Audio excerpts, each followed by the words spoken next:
Tarde a todos e a todas. Bom dia, boa noite, porque esse vídeo vai ficar gravado, pode ser visto em outras ocasiões. Boa tarde a todos os presentes. Boa tarde àqueles que estão nos ouvindo aí pela internet e aqueles que nos escutarão depois. Sejam todos bem-vindos à continuidade do 2º Congresso Interinstitucional de Pesquisas da SMEC e da UFC, promovido pelos grupos de pesquisa GTEIA e o Grupo de Imersões de Conhecimento do Poder Judiciário. Tenho uma grata satisfação aqui de convidar as professoras que integrarão este painel, juntamente com o professor Adolfo Braga Neto, que já nos aguarda no backstage, vai já ingressar. Então, eu chamo aqui para mediar o painel a professora doutora Márcia Correia Chagas, professora da Universidade Federal do Ceará.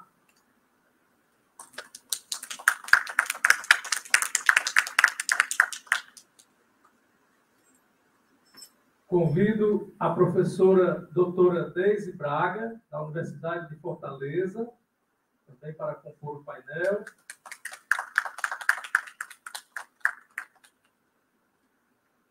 Convido a professora doutora Mariana Dionísio de Andrade, professora da Escola Judiciária e da Universidade de Fortaleza, Judicep Unipor.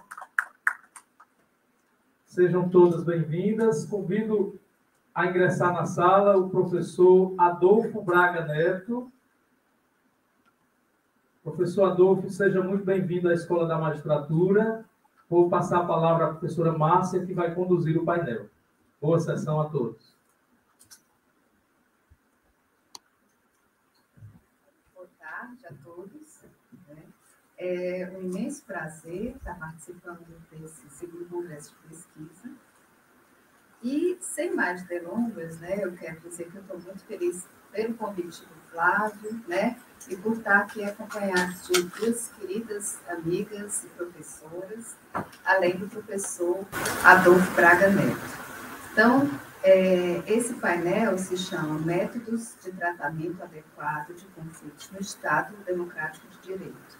É extremamente interessante a forma como tem se desenvolvido e tem crescido essa cultura dos métodos adequados, Até porque ela representa um capítulo interessante nessa cultura de paz, onde a gente pode ver a possibilidade de tratamento de conflitos para além daquela ideia bipolar, onde um ganha e outro perde, Então, por isso que são métodos adequados. Mais interessante ainda é porque as pessoas se tornam protagonistas, e tomam nas suas mãos a responsabilidade do que elas escolheram, E isso é democracia, isso é participação, E é muito interessante que a gente possa cada vez mais discutir essas possibilidades, discutir esses métodos.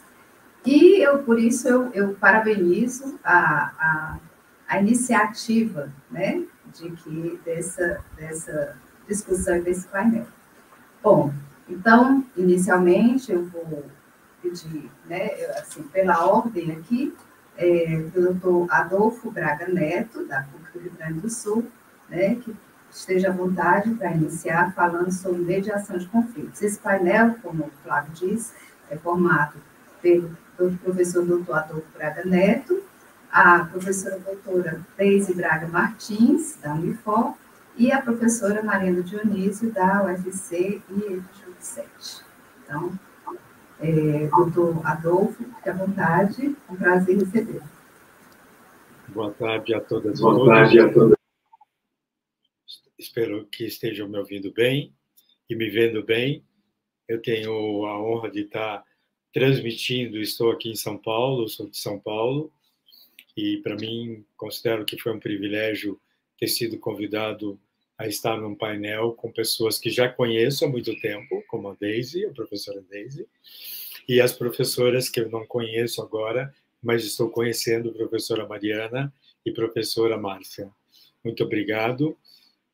Agradeço ao professor Flávio pelo privilégio do convite de estar com vocês, e o privilégio, infelizmente, não presencialmente, mas de forma remota, de rever amigos e estar com o Ceará, que está no coração, no meu coração especialmente, por força de desde os primeiros momentos da mediação aqui no Brasil, tive o privilégio de conviver com uma professora que a professora desde conhece muito bem, que é a Lília Salles, uma grande amiga, onde é uma precursora da mediação, não somente no Ceará, mas no Brasil também. Então, com muita honra que começo a falar dessa perspectiva, eu fui tomar a liberdade de pegar um gancho da professora Márcia, no sentido da oportunidade de chamar a atenção de que estamos falando de métodos adequados. Isto é, a adequação é a partir das pessoas, a partir do conflito e, sobretudo, de um viés que acho que a professora Mariana vai colocar muito bem, que é um viés da autonomia da vontade. Então, estamos falando numa perspectiva muito clara, onde a mediação pressupõe um princípio que é um princípio basilar, que é a autonomia da vontade, isto é, ela vai existir se as pessoas quiserem, não vai existir se as pessoas não quiserem. E aí estamos falando até de uma perspectiva muito clara de oportunidade. Né? Então, acho que todos nós sabemos que diante de um conflito entre pessoas jurídicas ou pessoas físicas, o primeiro elemento que se perde é justamente o diálogo. E a mediação tem uma proposta muito clara de retomada do diálogo. Mas nós costumamos brincar que essa retomada é de um diálogo diferente. E esse diálogo diferente tem uma perspectiva muito óbvia, podemos dizer assim, no sentido de que o passado nós não temos como alterar, porque ele já faz parte do passado, isso aconteceu, e tem perspectivas diferentes que promoveram isso, e a mediação propõe, ok, isto aconteceu, como vamos poder superar e como podemos construir alguma coisa daqui para frente. Então, acho que a base de tudo é pensar o futuro de uma relação que eventualmente pode continuar ou não. Aí vem, mais uma vez, a perspectiva muito clara de preservação da vontade dos envolvidos, não somente pela metodologia, que a adequação passa por eles, mas também pela perspectiva de limitações que podem acontecer, que muitas vezes, num olhar da própria mediação, nós estamos acostumados e vivenciamos, estamos no ambiente do direito, nós estamos vivenciando justamente olhar o passado, quem está certo, quem está errado, e quem é o culpado.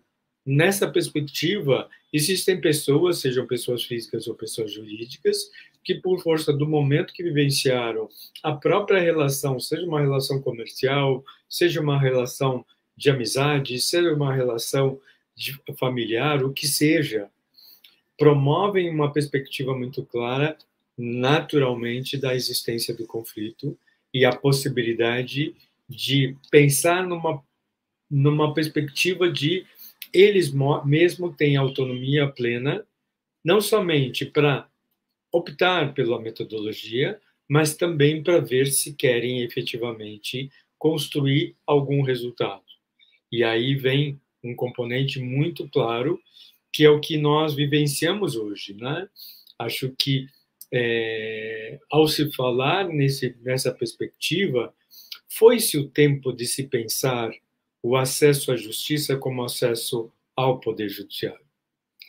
Acho que hoje vivenciamos, sobretudo olhando ao nosso ordenamento jurídico, as leis que estão, que a nossa realidade nos aponta, mostram muito claramente que o Poder Judiciário é uma das possibilidades, é uma das opções.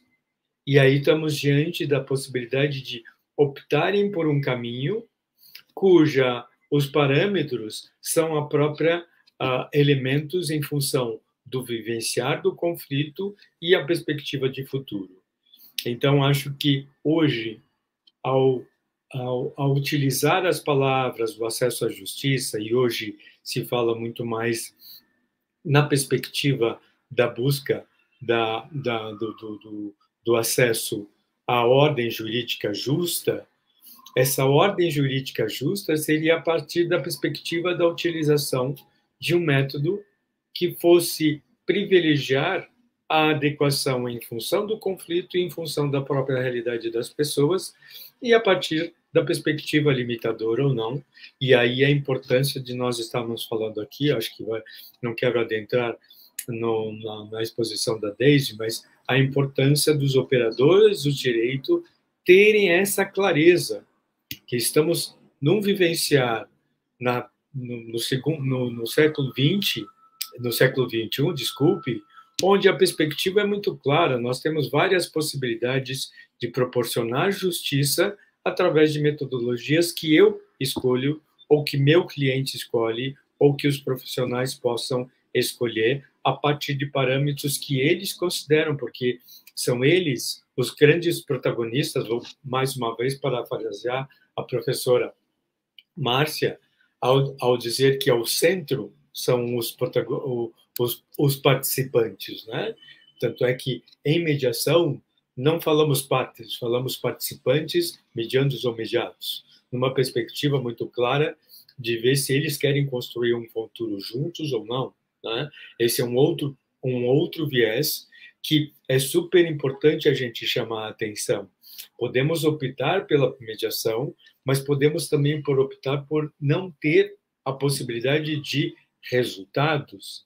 A perspectiva é muito clara de autonomia plena da vontade dos participantes a partir do momento que estão vivenciando, ao contrário de outras metodologias. Não quero dizer com isso que a mediação seja melhor ou pior que as outras metodologias.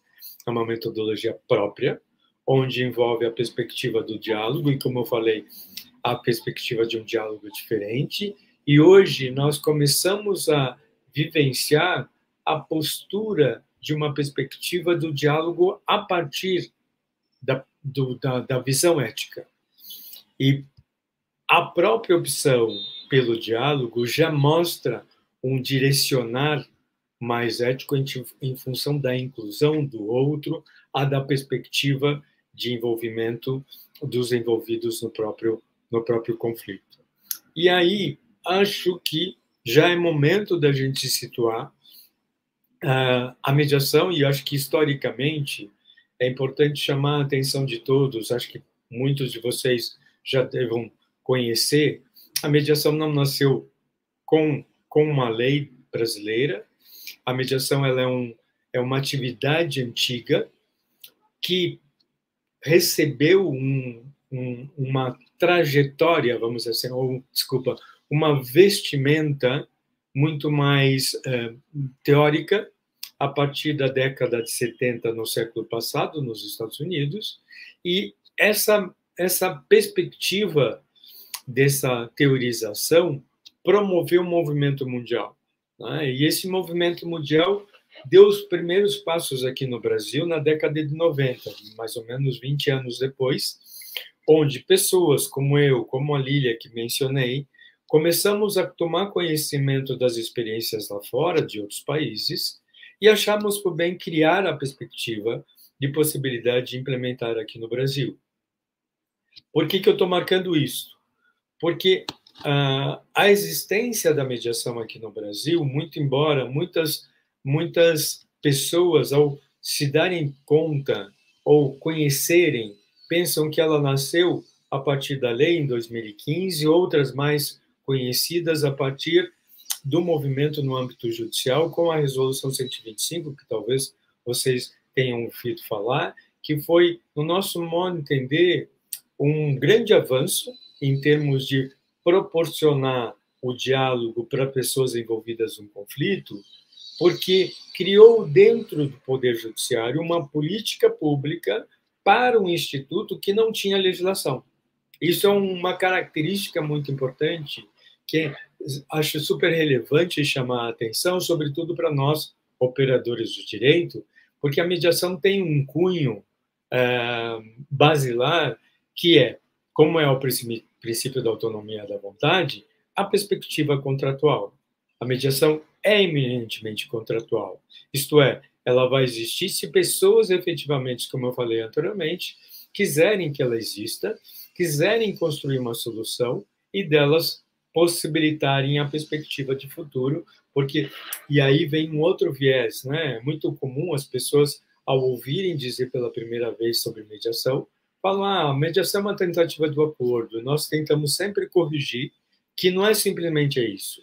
É uma perspectiva de retomada do diálogo, como eu falei, do diálogo diferente, que promova a possibilidade das pessoas pensarem dali para frente.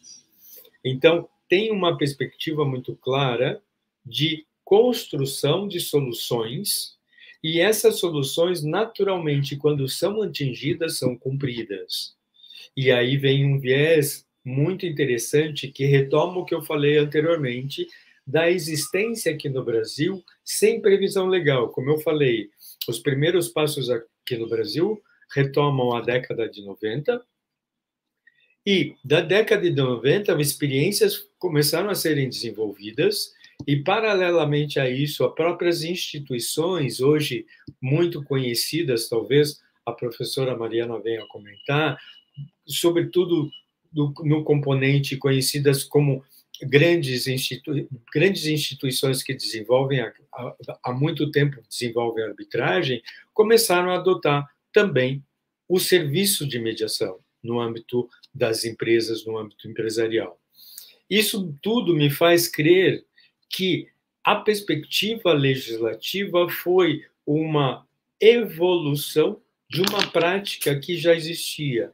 E aí um ponto que eu acho que é super importante chamar a atenção de vocês, a experiência brasileira demonstra claramente que tudo começa pela informalidade, permaneceu pela informalidade e depois nós fomos para o ordenamento jurídico.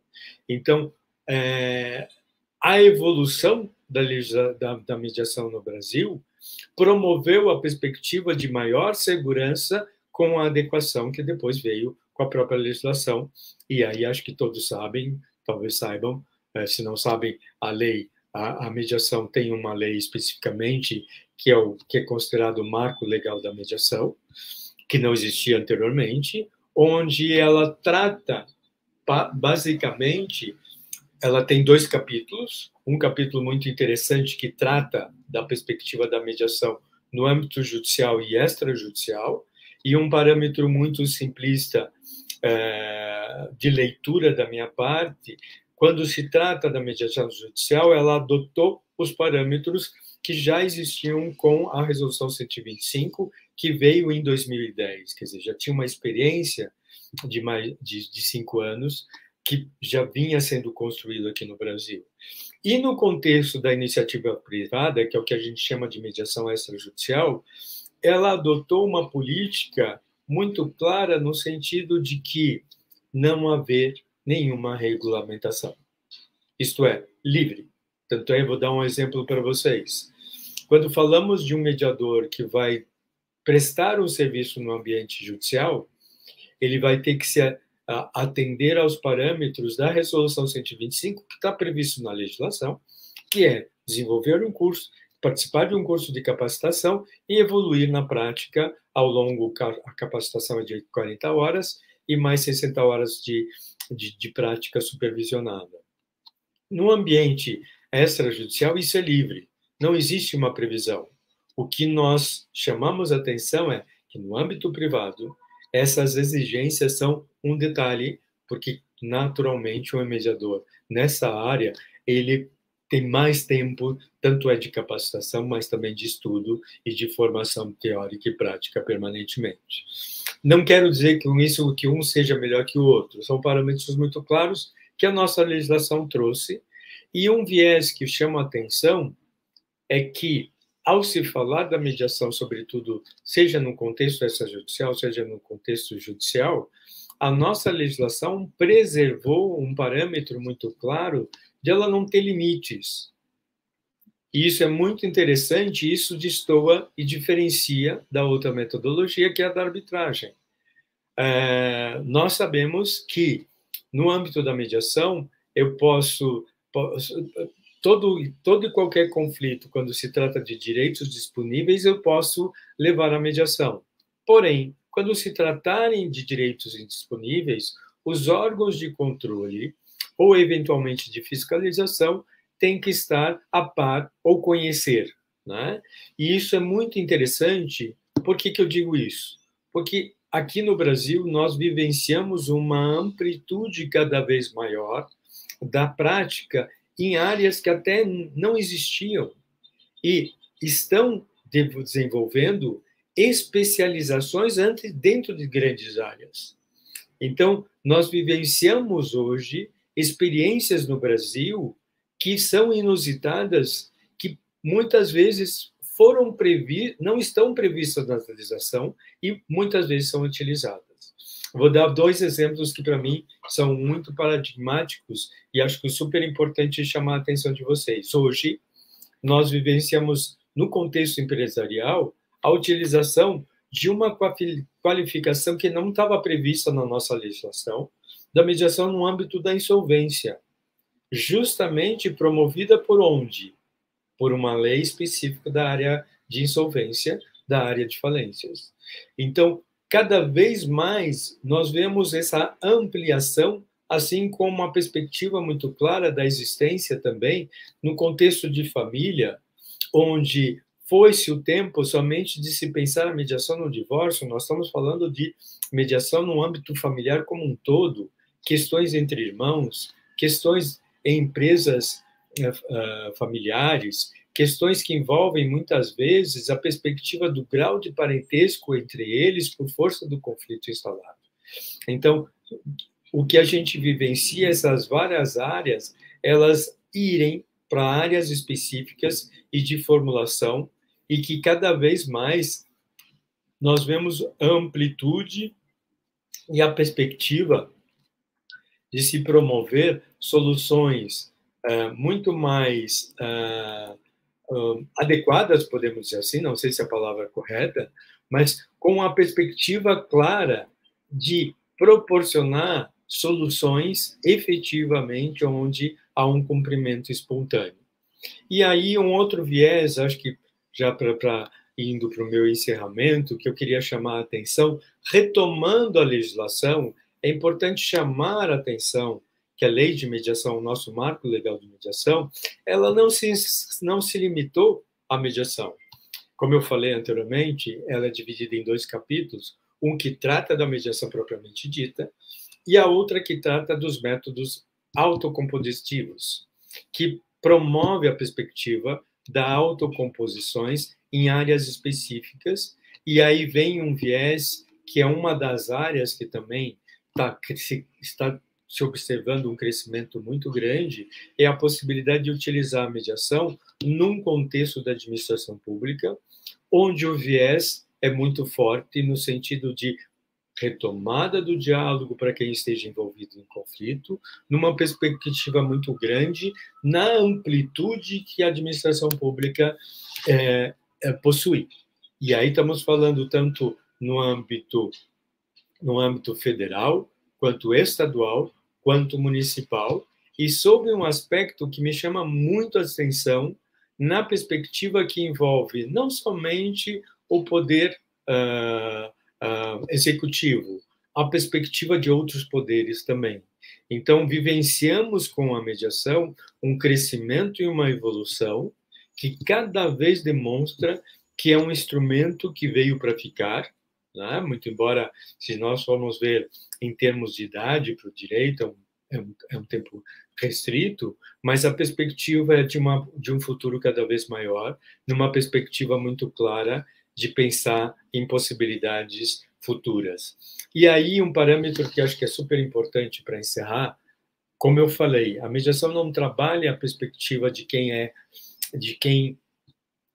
culpado sobre a situação, porque, na verdade, todos somos responsáveis.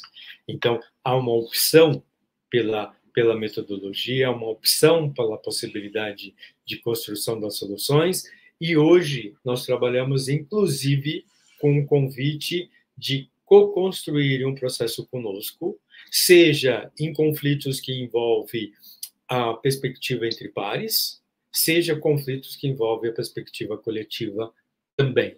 Então, vivenciamos uma amplitude cada vez maior, onde a possibilidade é de retomada do diálogo a partir de uma perspectiva muito clara do que vamos fazer daqui para frente, a partir de responsabilidades que são inerentes a todos e todas.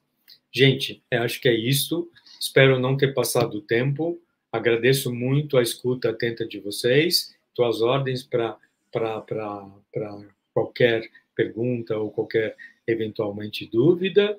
Grato mais uma vez pelo convite que me foi formulado. Para mim é uma grande honra. Acho que a primeira experiência minha com a Universidade Federal do Ceará não é com a Escola da Magistratura. Então, é um prazer estar aqui com vocês. Agradeço de coração a todas e todos. Obrigada. Doutor, a gente já tem algumas perguntas aqui, né? Mas a gente vai deixar para o final, para os debates, tá certo? Eu estou aqui já anotando as perguntas e vendo a quem elas são dirigidas, né? Mas pela nossa programação, né? Os debates vão ser abertos depois que os 3 palestrantes falar. Agradeço. Perdi aqui a parte do microfone. Bom, e agora, sem demora, eu vou passar a palavra à doutora Deise Braga Martins, que vai falar sobre estratégia de advocacia consensual dentro e fora dos tribunais. Boa tarde. É um prazer estar aqui com o meu amigo Adolfo Braga Neto, que faz parte da história, né, da consensualidade no Brasil, assim como a professora Márcia Corrêa Chagas, que apesar, né, de visualmente jovem, foi minha professora na Universidade de Fortaleza.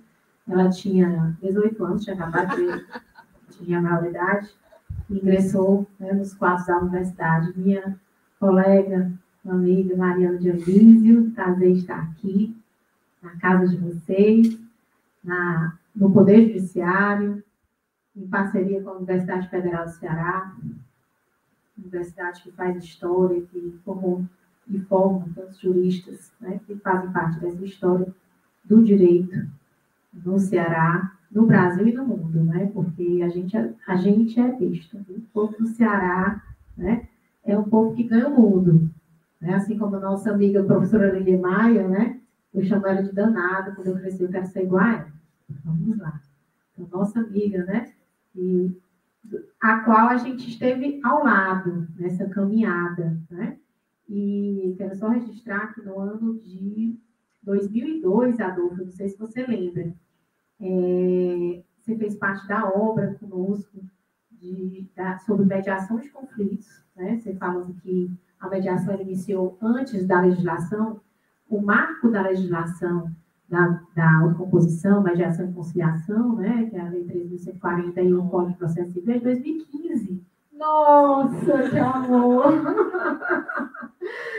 Isso mesmo. E aí, nesse estudo, a gente fala, eu acho que é nessa obra que eu falo da democratização, né, do Poder Judiciário a partir da mediação de conflitos.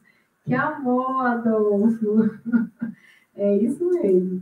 Isso, aí vão mais de 20 anos. É isso mesmo. 20 anos, né?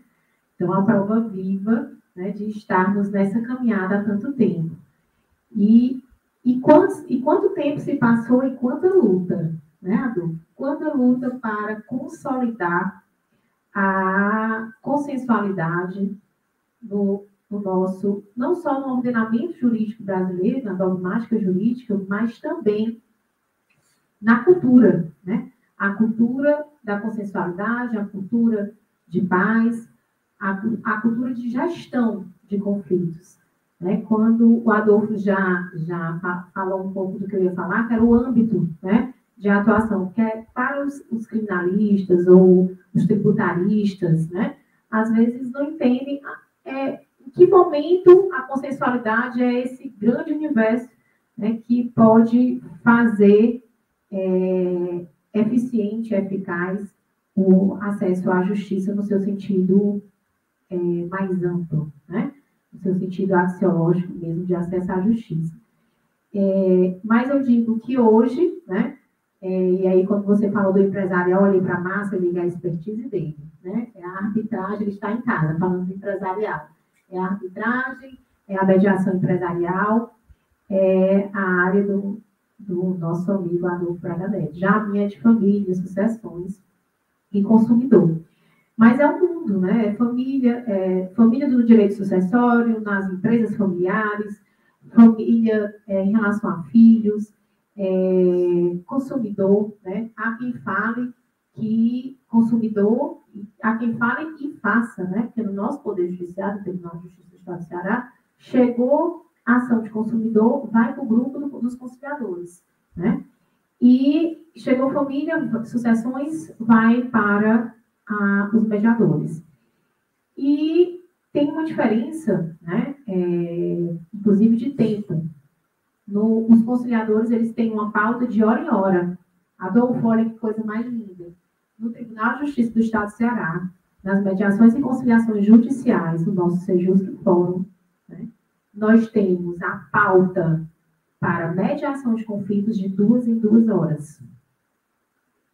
E para conciliação de hora em hora.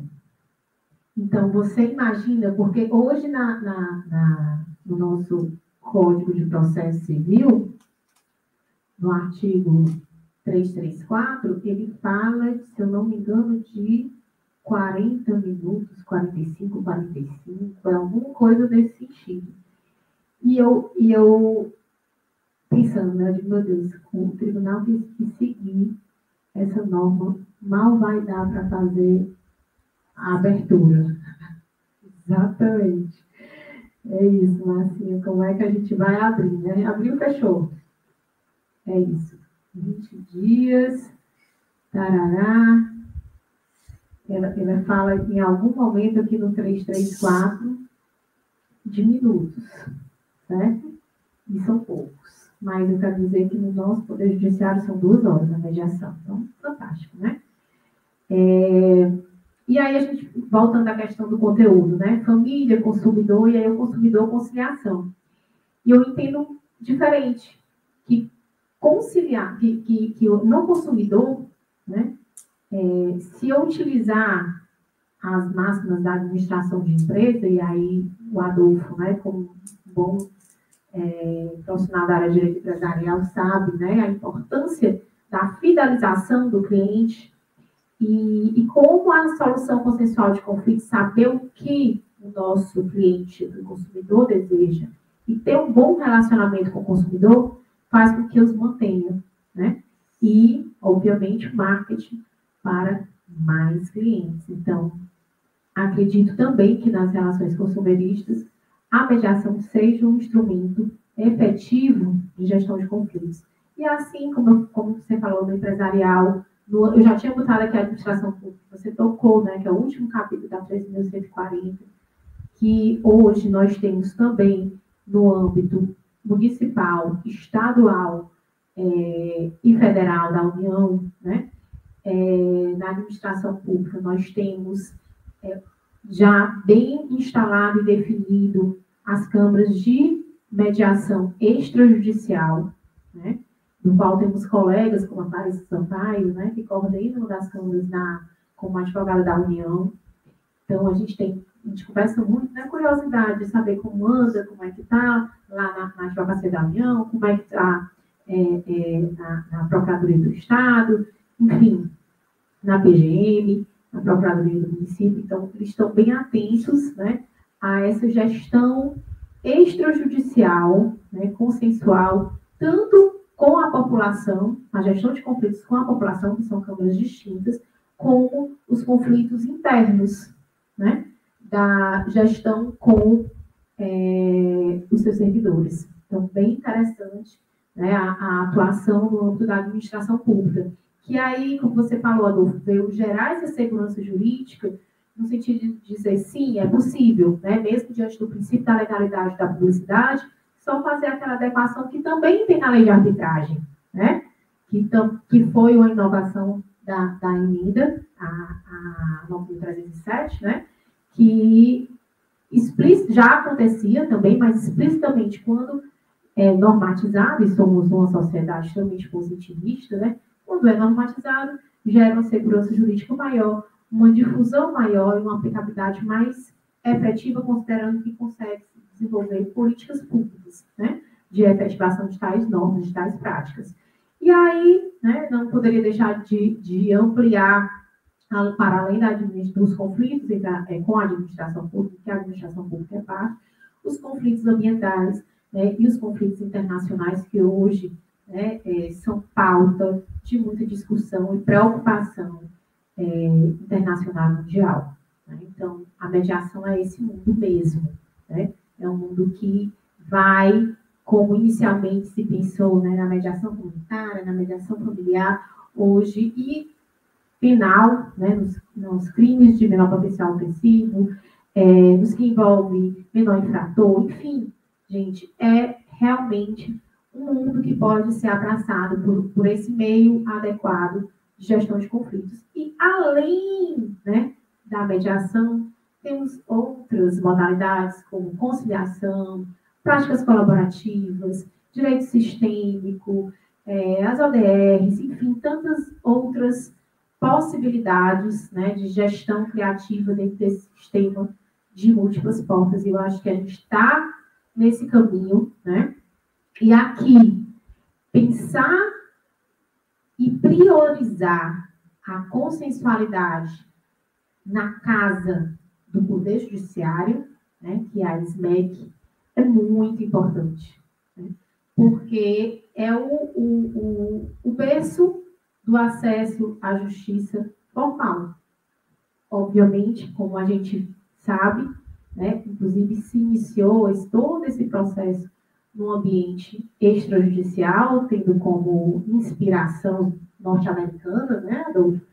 Isso aí data da década de 70, e aí, com a expansão pelo Brasil e pelo mundo na década de 90, né, com o marco de 95, com a criação do CONIMA e do IMAB, né, que o nosso amigo faz parte, né, eu sempre compartilho com os meus alunos, né, esse marco temporal do movimento da consensualidade, especialmente mediação e arbitragem, né, no Brasil, abrindo a página do CONIMA, do IMAB, digo, esse aqui é meu amigo, esse aqui faz história, né, que é o nosso querido Adolfo, que está lá nas páginas fazendo história no CONIMA e no IMAB, né.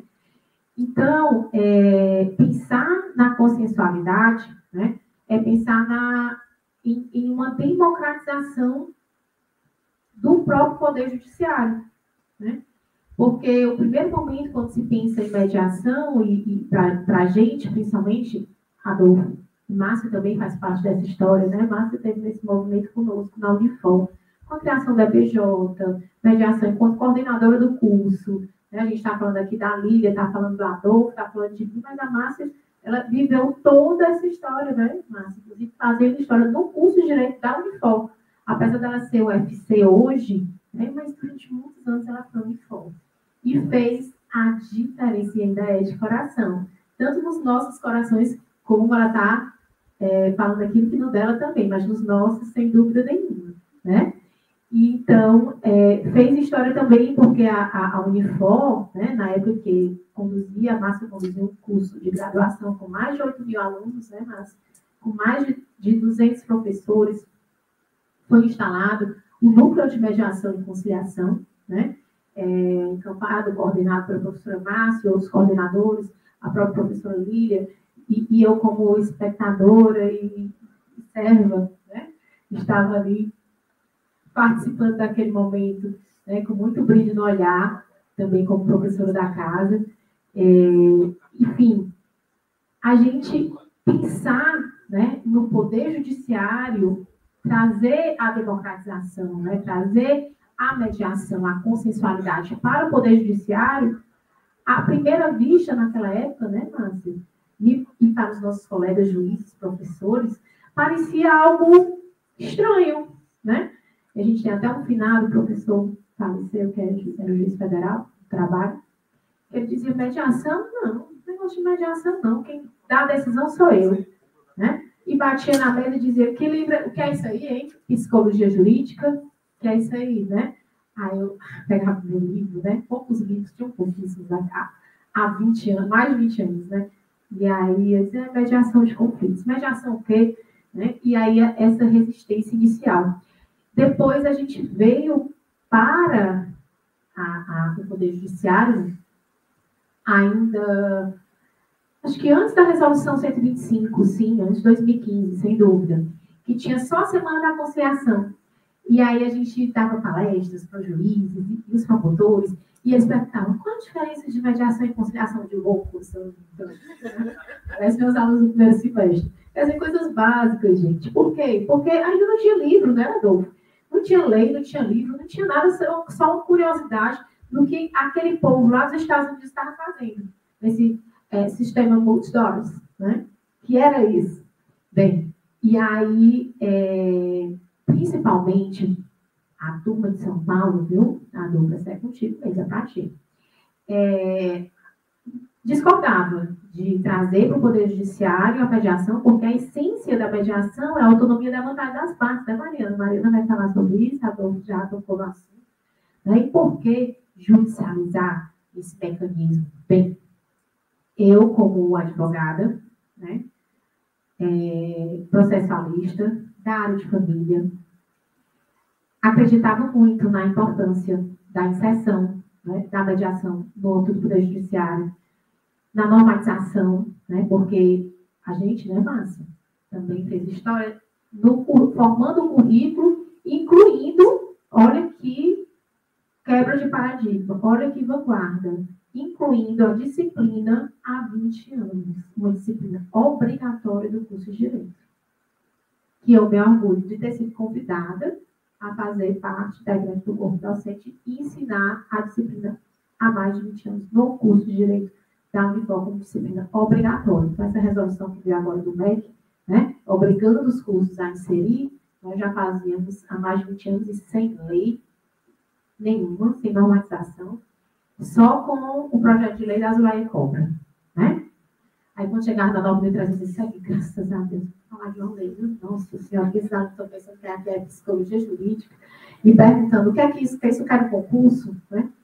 Enfim, foi um esforço hercúleo, né? Mas a gente conseguia, inclusive, muitos se apaixonarem e se encontrarem no curso de Direito após essa disciplina.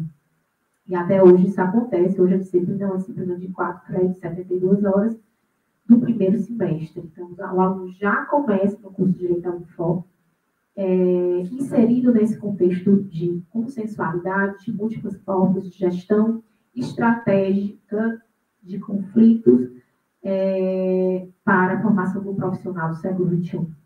Né?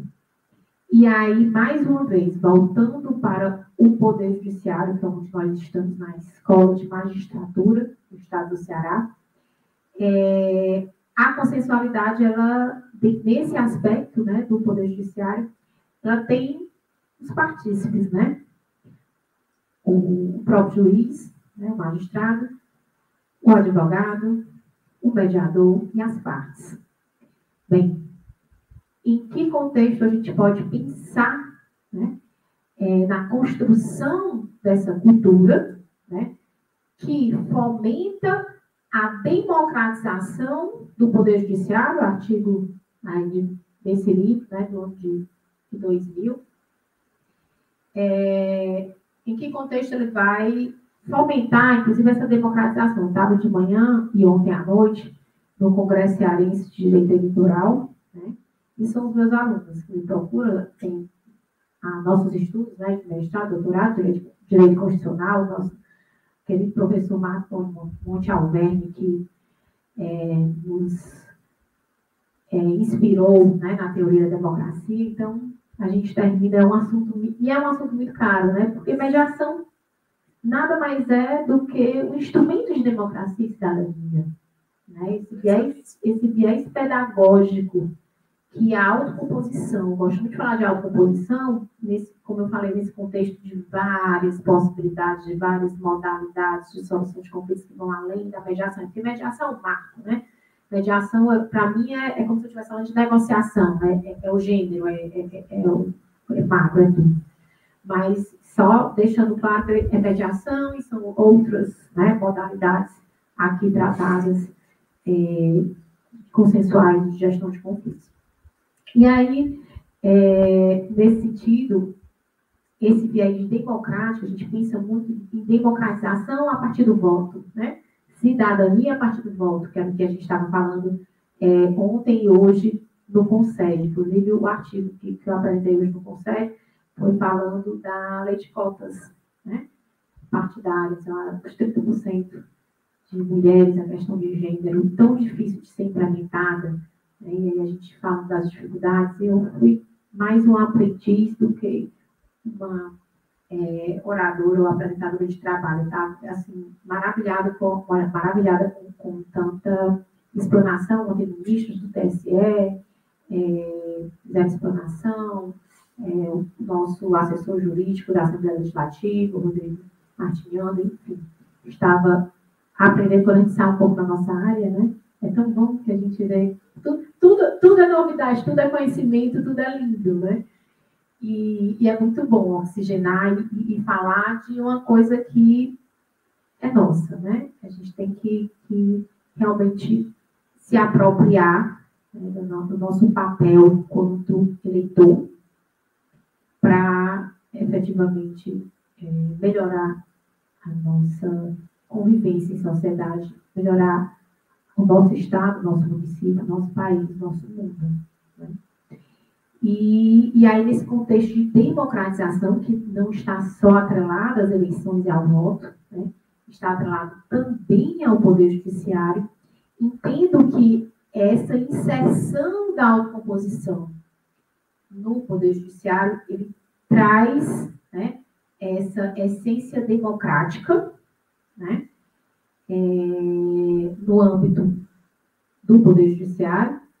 E, sim, foi, sem dúvida nenhuma, um ganho, né, inclusive da dimensão da construção da cultura da consensualidade na sociedade brasileira de forma geral. Porque, se manter no extrajudicial, né, não dava a dimensão e a publicidade que a mediação precisava para quebrar o paradigma da heterocomposição, dessa solução litigiosa, de partes contrárias, como a Adolfo falou, né, de partes, não de participantes, dentro desse contexto de autonomia, né, dentro desse contexto de jurisdicionados, né, da clássica tríade processual, né, de Carnelucci.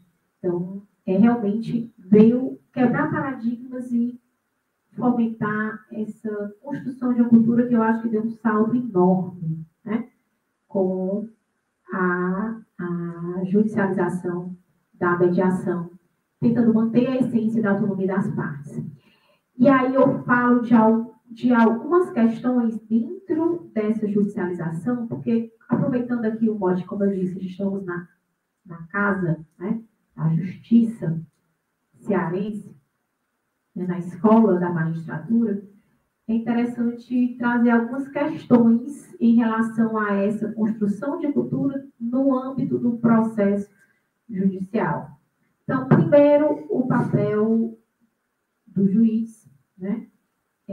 Por que no 334, né, do Código de Processo Civil, ele fala que onde tiver, né, o conciliador, o mediador, onde houver, aqui é o parágrafo primeiro, tá, no 334, atuará necessariamente, que significa obrigatoriamente, na audiência de conciliação de mediação, observando o disposto desse código, tá.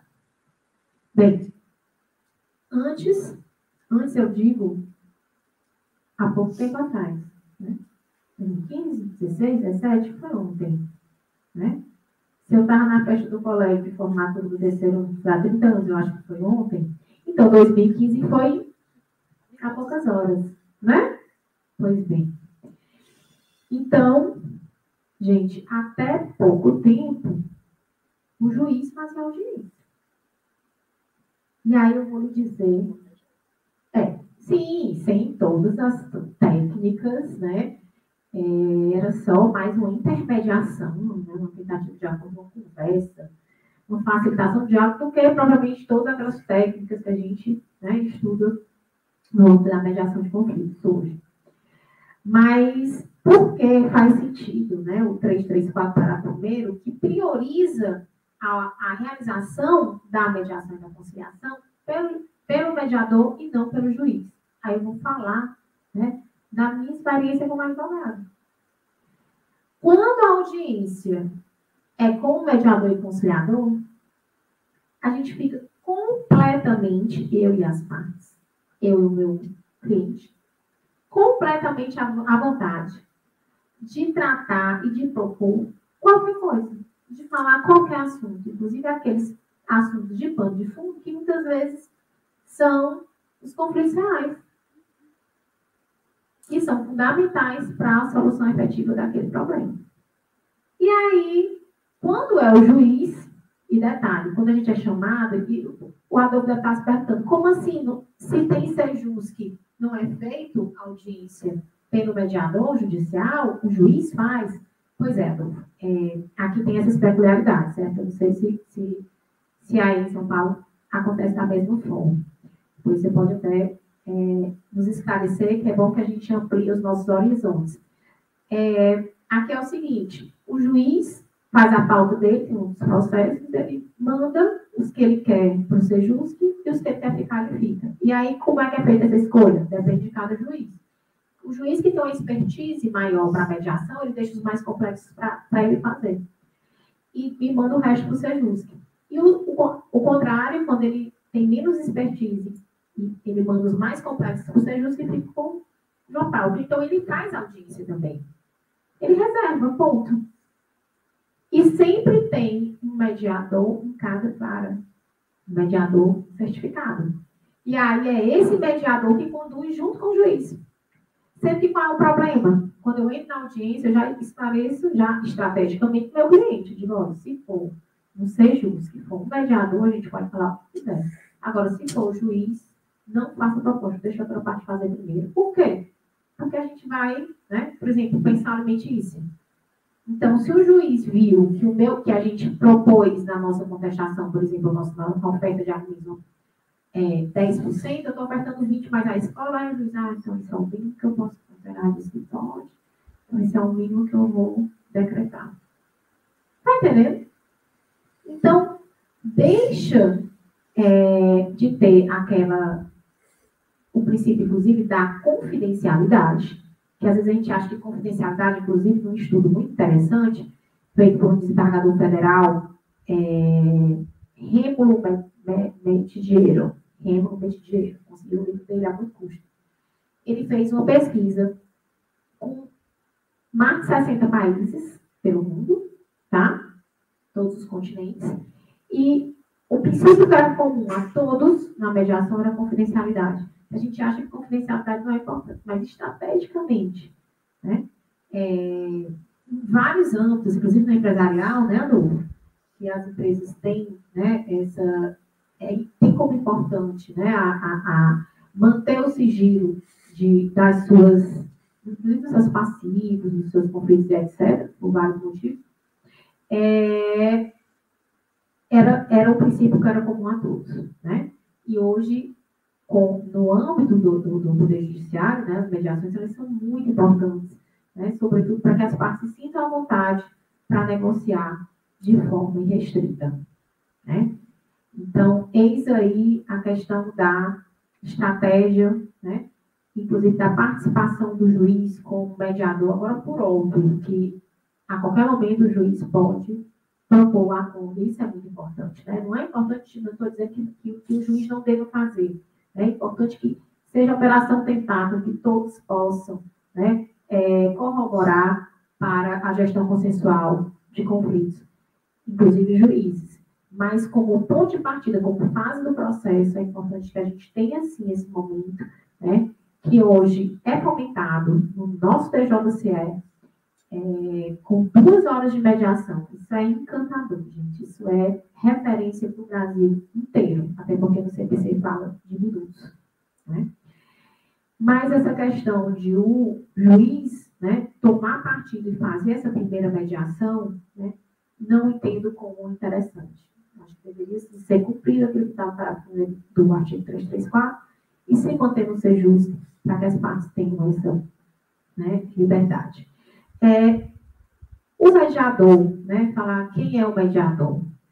Bem, nós temos várias situações. Porém, o que é que eu chamo a atenção, e aqui eu acho que a gente está para isso, né? Estamos no ambiente, no evento de pesquisa, né, Mariana? Como evento de pesquisa, a gente tem que dar umas cutucadinhas, né? Pode, né? Pronto. Então, vamos lá. Gente, seguinte. Maravilha, dogmática jurídica. Todos devem colaborar. Artigo 3º, parágrafo 2º do Código de Processo Civil, do CPC, viu? O Adolfo falou muito da 3.140, a resolução do CPC. Vamos lá. A lei é bacana, 3.140, mas CPC é melhor. Inclusive na consensualidade. Artigo 3º, parágrafo 3º. Tá? Artigo 3º, parágrafo 2º e parágrafo 3º. O Estado promoverá sempre que possível a solução consensual dos conflitos e a conciliação e a mediação e outros métodos de solução consensual de conflitos deverão, obrigatoriamente, ser estimulados por juízes, advogados, defensores públicos e membros do Ministério Público, inclusive no curso do processo judicial. Né? Aqui, mais uma vez, falando do nosso objeto, né, de estudo, de palestra, de abordagem, que é a mediação no âmbito do Poder Judiciário, né, e os vários atores que promovem esse ambiente de consensualidade na solução de conflitos.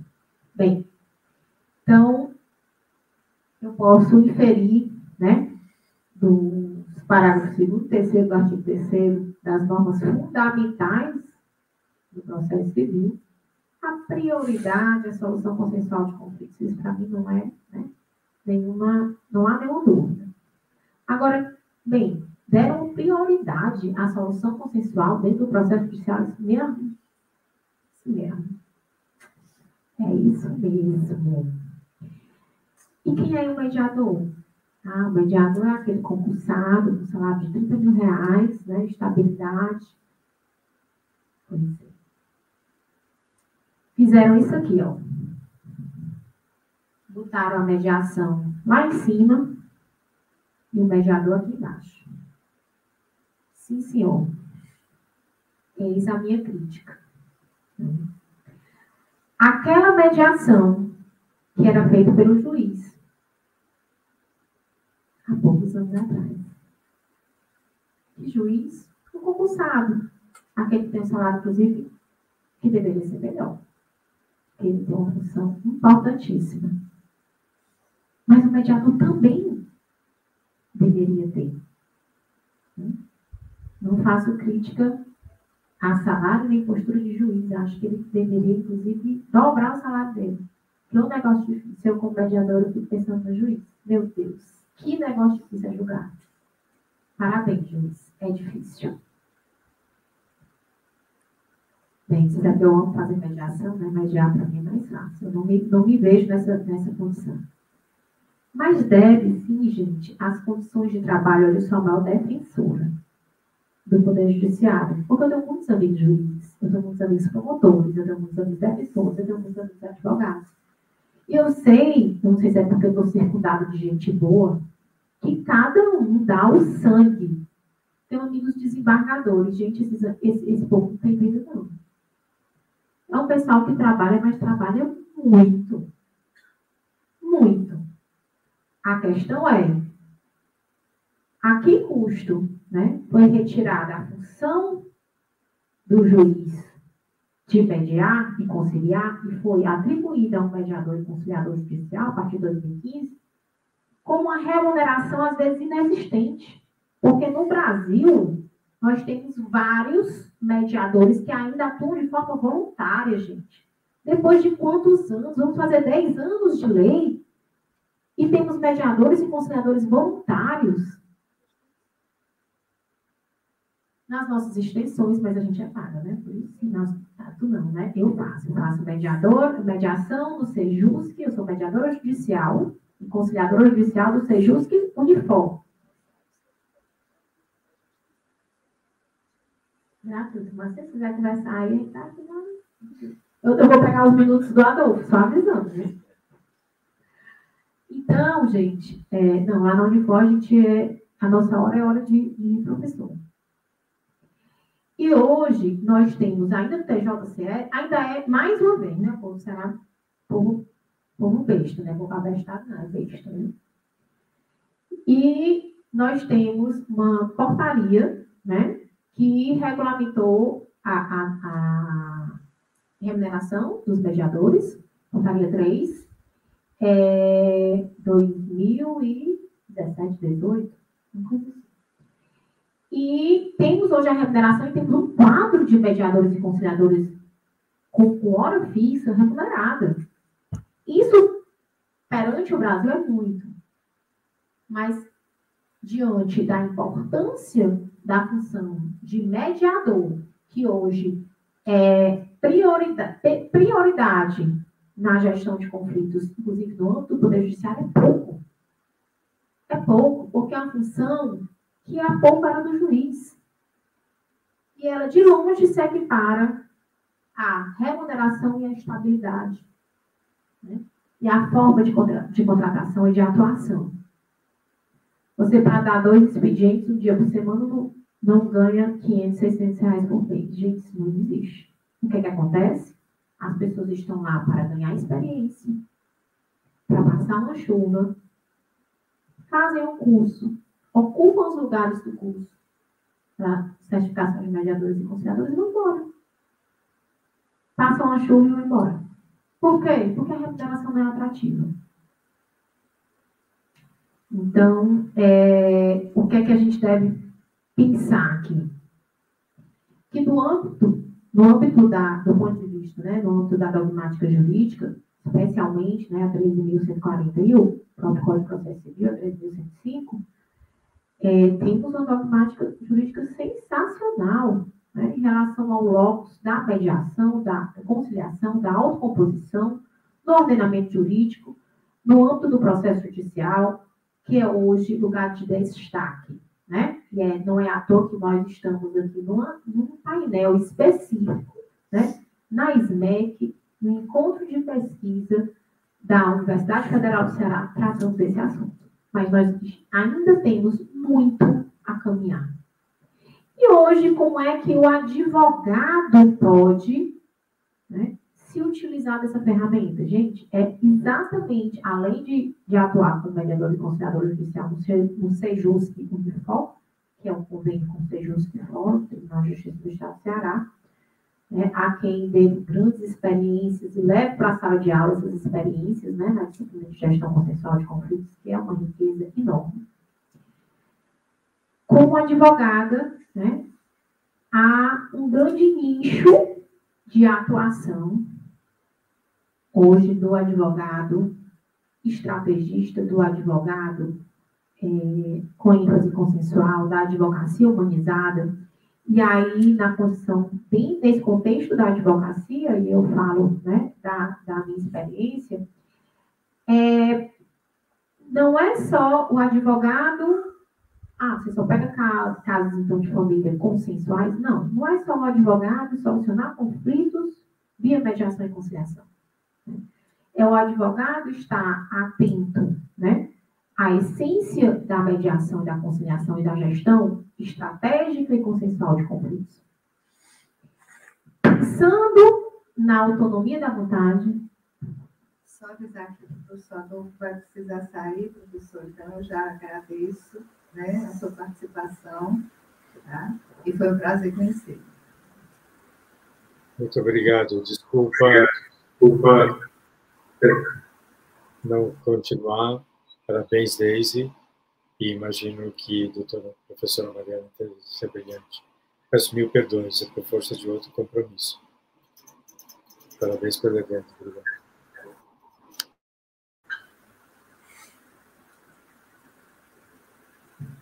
Vamos lá, então. Um abraço, professor Adolfo. Uma pena, o senhor não está aqui para os debates. Não se preocupe, não, que eu vou debater aqui com todo mundo, viu? Vamos lá. Então, continuando a estratégia na advocacia consensual. Bem, é pensar na humanização, né? Da forma de gerir os conflitos, dar vez e voz a o que o cliente deseja, né? Isso é muito importante, saber, até, por exemplo, do ponto de vista empresarial. Eu estou advogando para uma família, dentro do contexto familiar, envolve muitas vezes o empresarial, de que família é o negócio mais difícil que tem. A Marcinha está aqui para confirmar, que é a nossa eterna professora de direito de família. E como envolve, né, a questão previdenciária, sucessória, empresarial, familiar, psicológica, enfim, os desdobramentos de direito de família são inúmeros. E aí, pensar, por exemplo, qual é a missão, né, dessa empresa familiar? Quais são os objetivos desses meus clientes? Onde é que eles querem chegar?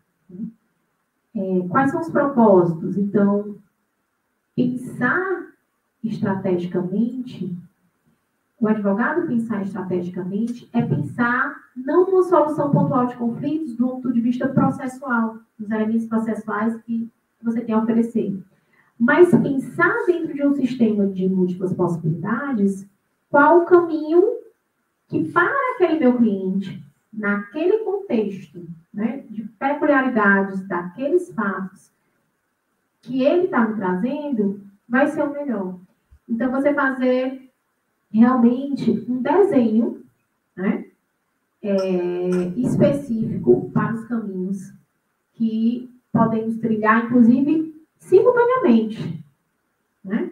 Então, eu posso ter várias frentes de trabalho para aquela mesma... Um pouco parecido com o que as práticas colaborativas fazem, né? Mas eu digo que as práticas colaborativas é um sistema de menos reservas, porque é só para a gente rica, né? É caro, né? Não tem defensoria pública em práticas colaborativas, então é para quem pode, né? Então, mas é válido, né? Assim como a arbitragem, e aí é importante ter várias possibilidades, né?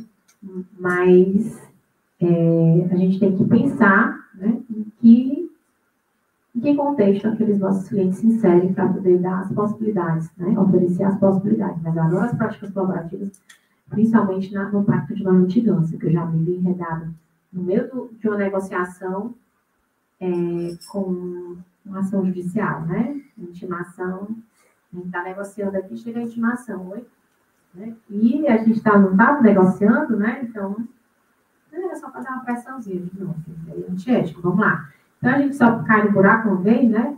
Depois de alguns anos, a gente já faz, olha, um pactozinho aqui, sigilo e tal, porque até as provas na negociação eles usam.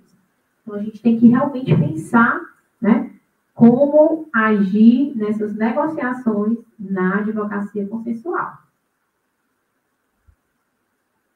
O como cobrar, né, agora me veio a lembrança, né, como cobrar também é muito importante, porque a primeira coisa quando eu falo para os alunos, professora, mas a gente trabalha com conflito, como é que a gente vai, né, pensar em fazer a conta? Porque a gente vai deixar de ganhar na audiência, eu digo, bem, aí é saber cobrar, né? Aí tem as cláusulas escalonadas, né? A gente tem as porcentagens, tem os descontos, tem os acrescimentos, inclusive a forma de cobrar, né? Se fizer acordo, tem um desconto. Não, o preço é esse, mas se tiver acordo, aí nesse momento do processo, é esse desconto. Nesse momento do processo é outro. Porque tu já pensou chegar lá no final e fazer um acordo e tu dá um desconto de 80%, você caminhou o processo todinho, anos, não dá, né? No final não dá, depois da sentença, fez acordo, não tem desconto nenhum, não, né? A gente já fez a apelação, a contestação, toda a SUPES participou de tudo, que era de audiência, memoriais, não tem desconto nenhum, não. Mas que bom, vamos fazer o acordo, nada óbvio. Enfim, então, para o advogado, né, o advogado tem que exatamente saber se comportar nesse contexto de consensualidade, saber como ele se comportar diante de uma audiência conduzida pelo juiz, diante de uma audiência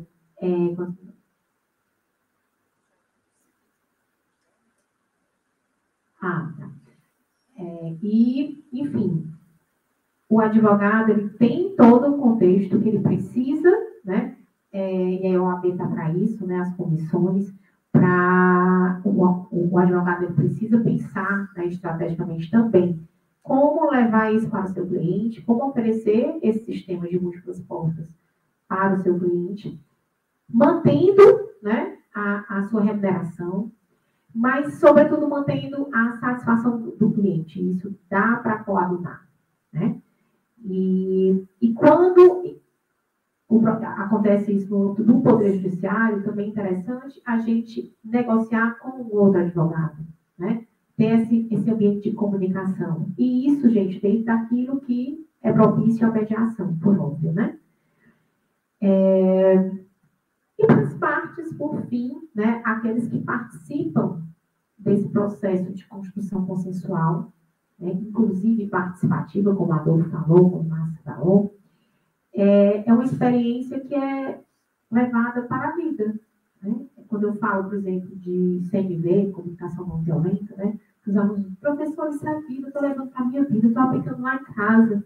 Então, é algo que efetivamente a gente leva para a vida. Então, quando o advogado, quando o juiz, quando o defensor público, enfim, os advogados públicos, eles fomentam essa participação do jurisdicionado ou dos participantes, né? Isso gera também essa construção de cidadania, né? E cultura do diálogo na sociedade. E, por óbvio, que como toda construção de cultura é algo extremamente lento e paulatino.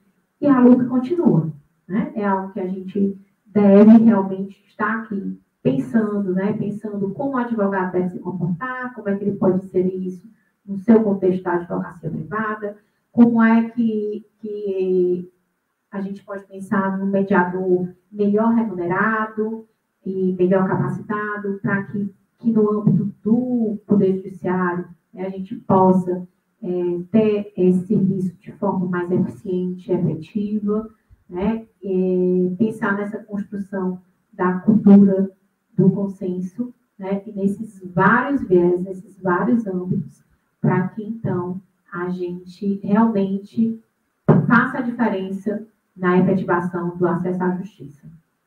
Então, obrigada, professor.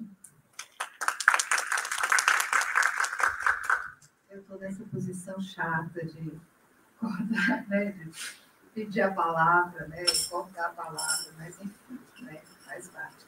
Agradeço imensamente a Gleice, né, a colaboração dela, né, a forma como ela é tão interessante e até breve, né, a gente só tem 30 minutos aqui, nos ensinou e nos ajudou aí trouxe diversas experiências, né, que enriquecem esse momento.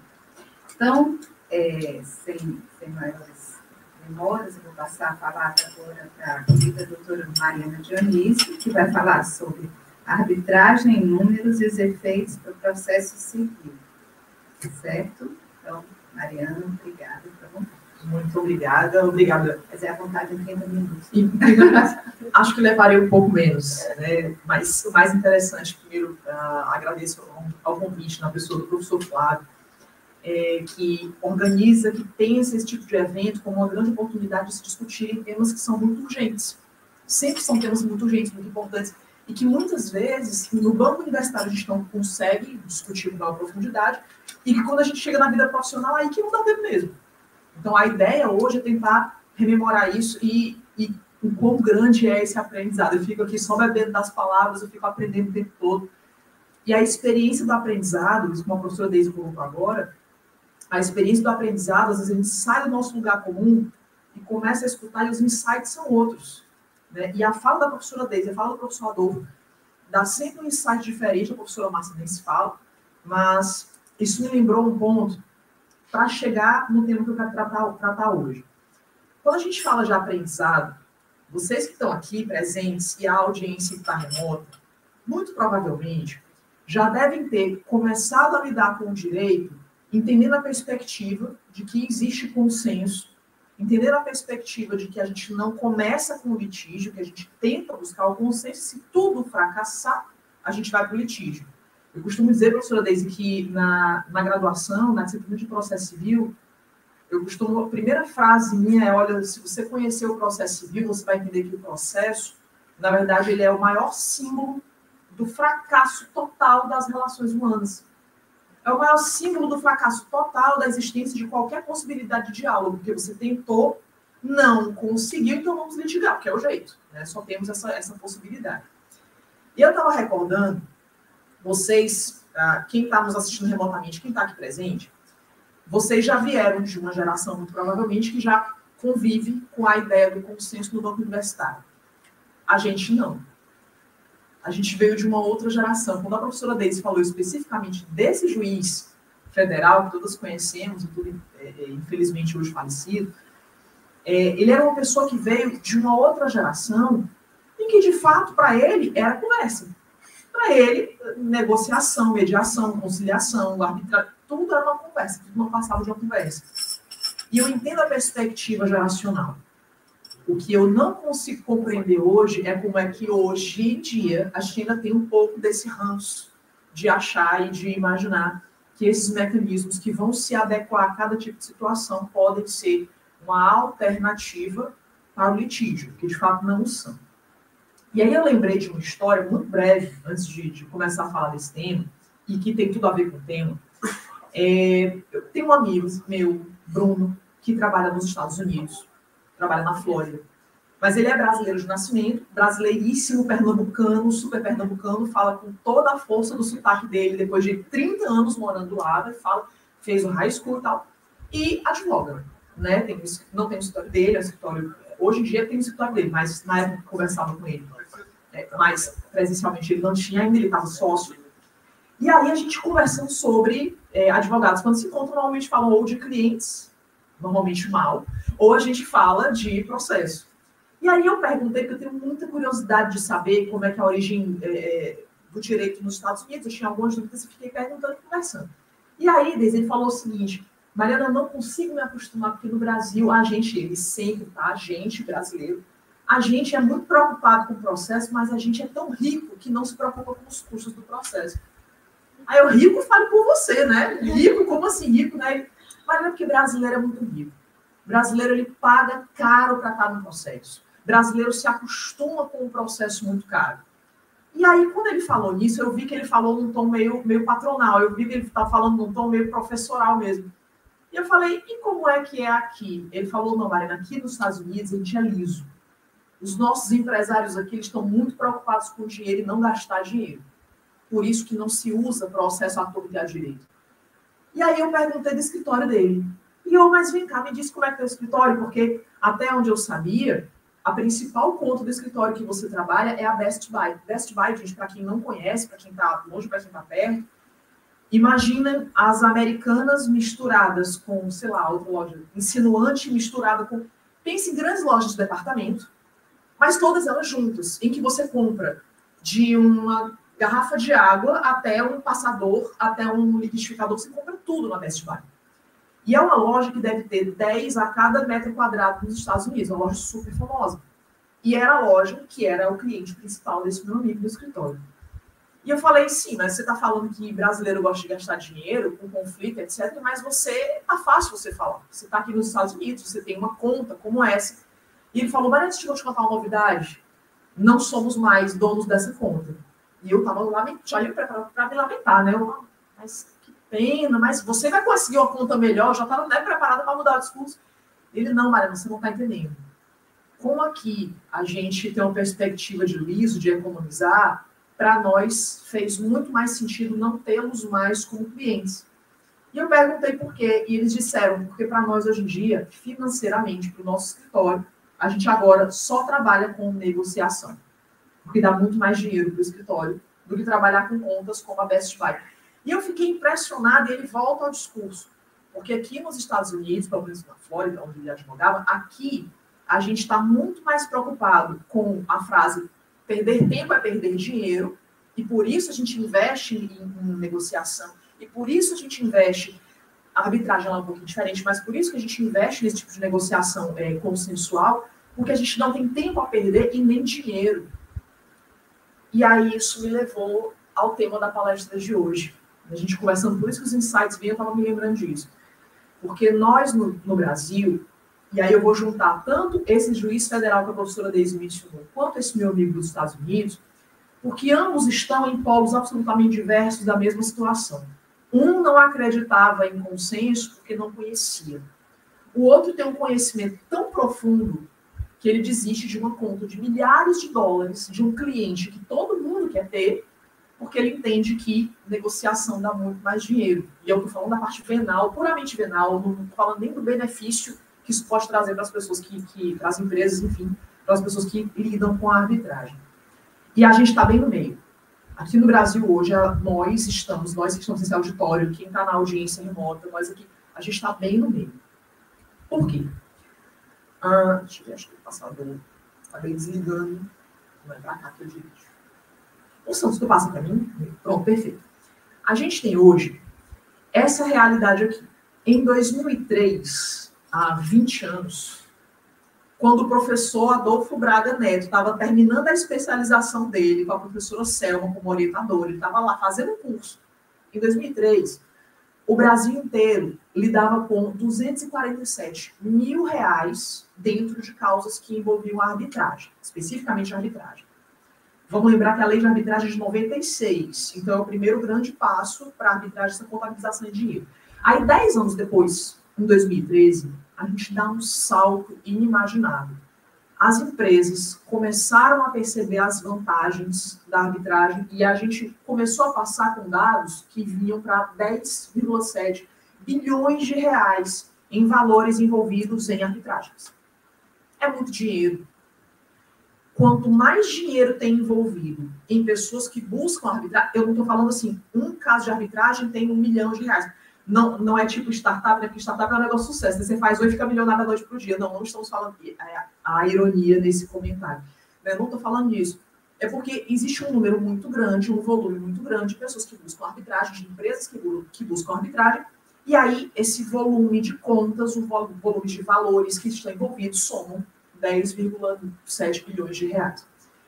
Mas percebam que, matematicamente, o salto de 2003 para 2013 foi exponencialmente maior do que o salto de 2013 para 2023, considerando-se que essa geração aí de 2013 para 2023 já deveria conviver melhor com métodos adequados, incluindo equivalentes jurisdicionais, incluindo conciliação, mediação e arbitragem. Mas deu estacionado.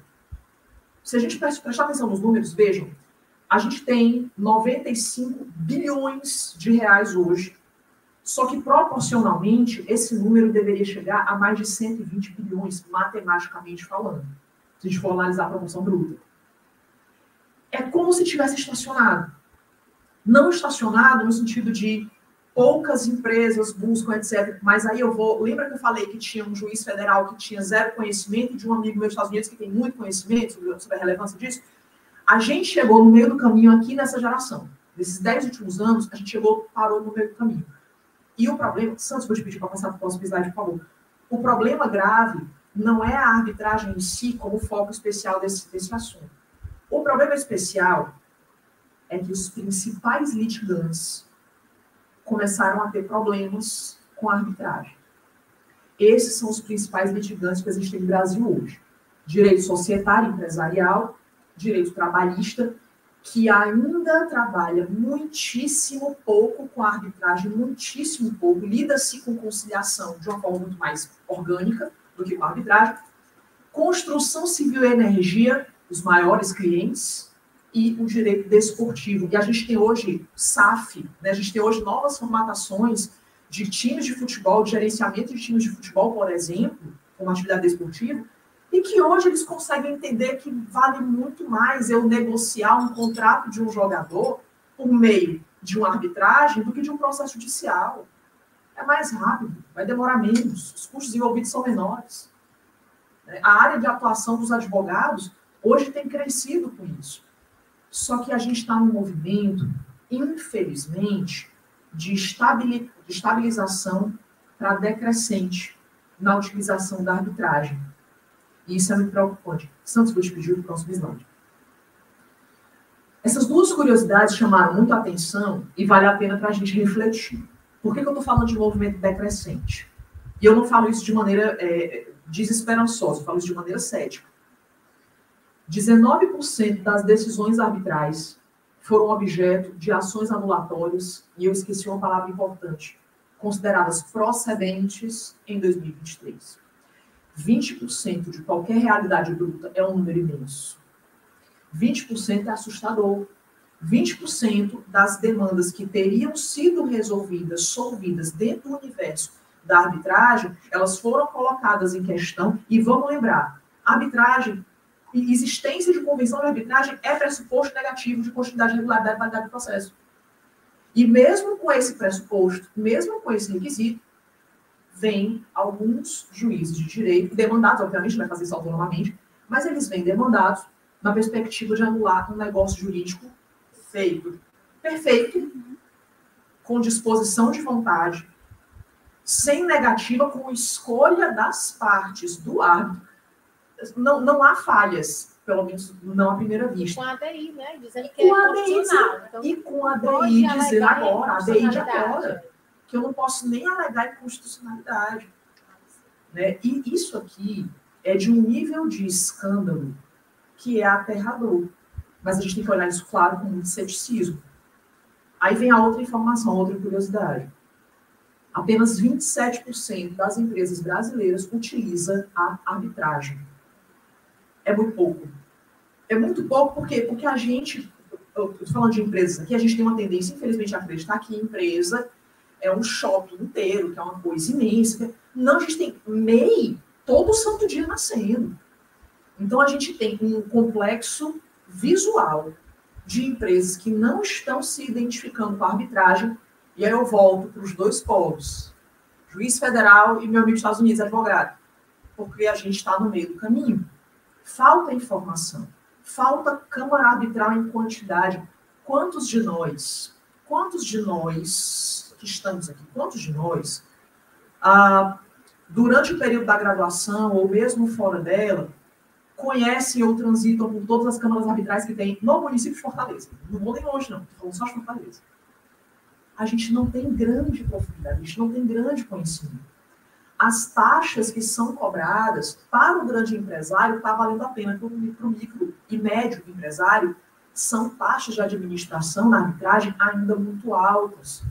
Outra, a gente tem um grande problema, uma grande lacuna, a professora Deise colocou isso de forma muito pontual e muito bem, muito cirúrgica.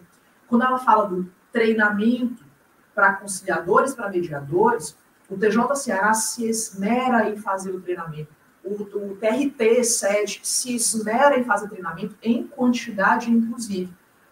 Mas esse mesmo treinamento, essa mesma a necessidade de capacitação e de atualização para a arbitragem não tem acompanhado o progresso da conciliação e da mediação, definitivamente. Não. O ritmo é completamente outro. A gente tem árbitros muito despreparados ainda. Muito despreparados.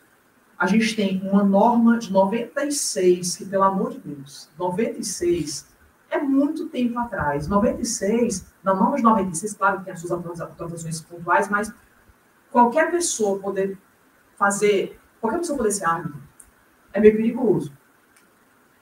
A exigência da conciliação e da mediação, a exigência de uma carga horária, a exigência da resolução 125 de 2010, e eu vou ter que comparar as duas situações, a exigência dessa resolução e das demais normas que lidam com arbitragem, com mediação e com conciliação, elas são muito precisas em exigir uma carga horária específica, em exigir que não é qualquer lugar que faz treinamento, capacitação para mediação e conciliação, que tem que ser chancelado pelo CNJ, tem que ser reconhecido pelo CNJ. Então não é qualquer lugar, qualquer ambiente, qualquer momento que se faz. A arbitragem precisa disso. A arbitragem ela tem necessidade desse puxão de orelha, desse resgate para a realidade, para que a gente possa voltar a números animadores. A arbitragem ela não está no fundo do poço. Bem longe disso, a arbitragem é muito utilizada ainda, a arbitragem é muito necessária, mas se nós não nos remodelarmos com muita urgência, existe uma chance muito grande de o discurso da arbitragem voltar para o discurso do juiz federal, que acha que é só uma conversa. E se eu aliar juízes de direito vilipendiando a ideia da ADI que fala sobre a inconstitucionalidade. Se eu identificar juízes que acreditam que podem anular negócios jurídicos e, principalmente, se eu voltar a conviver com uma massa de advogados que insistem em pedir anulatórios porque se arrependeram do negócio jurídico perfeito, se essas teses permanecerem sendo defendidas, aí a gente tem uma visão menos animadora do uso da arbitragem aqui no Brasil. E eu falo isso, gosto muito de trazer números para as oportunidades que a gente tem de conversar sobre isso, porque não que os números frios digam alguma coisa, mas os números aliados com a realidade que a gente vivencia, com a realidade de falta de conhecimento de muitos profissionais do direito quanto aos grandes benefícios da arbitragem, quanto ao treinamento das próprias pessoas que lidam com a arbitragem, se a gente reunir, a gente tem uma tempestade perfeita, né, o que é um cenário que ninguém quer. Então, é por isso que é tão importante trazer esse tipo de discussão para momentos como esse, insisto, agradecendo a audiência que está aqui e a audiência em modo, trazer esse tipo de discussão para que a gente abra o olho. Então, a professora Deise colocou, Maria, a gente pode fazer alguns questionamentos, pesquisa, a gente precisa fazer, que está lidando com pesquisadores, a gente precisa colocar alguns pontos menos óbvios. A gente precisa colocar algumas discussões que são talvez mais urgentes, mais necessárias, trazer essas reflexões, fazer com que a gente consiga fazer pesquisas e elucidar esses materiais. Como é que um tribunal vai saber que tem problema na arbitragem se a gente não leva os números para o tribunal, né? Como é que as grandes cortes vão saber quais são os verdadeiros gargalos se a gente não faz eventos de pesquisa como esse, com profissionais e pessoas dedicadas a buscar quais são os grandes problemas? O ministro, Luiz Roberto Barroso, estava aqui semana passada, sexta-feira, sentado aqui exatamente com a professora Márcia Starr. Ele estava aqui sentado e ele dizia... vou passar aqui a mão na cadeira para ver se pude. Ele dizia o seguinte, ele veio com ar cansado, né, ele vinha falar sobre tecnologia do Poder Judiciário e adequação, aí eu estava bem ali, e ele falou, eu estou cansado porque, na mesa toda composta por juízes, eu estou cansado porque a magistratura hoje convive com mais de 81 milhões de ações judiciais. 81 milhões de ações judiciais, ele até comparou. É como se eu pegasse para cada 10 indivíduos, 8 possuem ações judiciais. A gente sabe que não é que às vezes tem um litigante com 10, vários com 1, mas é um número muito pesado. Se a gente pegasse um percentual razoável dessas demandas e colocasse para arbitragem, de repente, a gente teria um judiciário muito mais eficiente. Só passar para o último slide, por favor. Aqui, para a gente ver como dá. Como o problema tem jeito. Esse aqui é o ranking do relatório Justiça em Números do Conselho Nacional de Justiça, mais atualizado, de 2023. E olha o ranking das matérias da Justiça Estadual, que é a Justiça Estadual, tá, gente? Primeiríssimo lugar, Direito Civil, obrigações e espécies de contrato. Dá para resolver pela arbitragem? Dá. Na verdade, isso é o coração da arbitragem. Segundo lugar, direito tributário, imposto predial e territorial urbano. Dava para fazer pela arbitragem, mas com toda certeza. Isso aqui seria um prato cheio para arbitragem. Certeza. Terceiro lugar, tributário, execução fiscal, dívida ativa, arbitragem para a administração pública. Conciliação para a administração pública. Dá. O espaço está aí. Quarto lugar, direito do consumidor, já lida com conciliação o tempo todo. O professor Deise colocou agora. A gente lida com direito do consumidor, já vai direto para a conciliação. Os propósitos estão aí para isso. Quinto lugar, direito do consumidor. Então, percebam, a gente tem um volume imenso. Aqui, se a gente for somar em milhões, a gente, 3, 6, 7, 8, 9, 10, 11, com 17 milhões, quase 20 milhões, dos 81 milhões, 20 milhões é muita coisa, que poderiam ter sido matematicamente, que poderiam ser resolvidos de uma outra forma, a não ser processo judicial tradicional. Aqui é só para a gente entender um pouco, visualizar um pouco, que era uma perspectiva, é só para a gente acordar para alguns números, despertar para algumas situações e rever alguns conceitos também.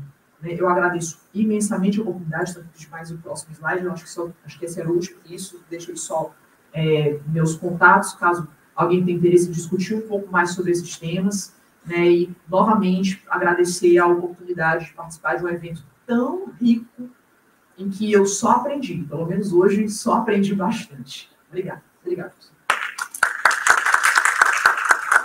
Eu agradeço, a querida Mariana. Eu estou aqui, gente, bebendo, né? Sim, aprendendo muito.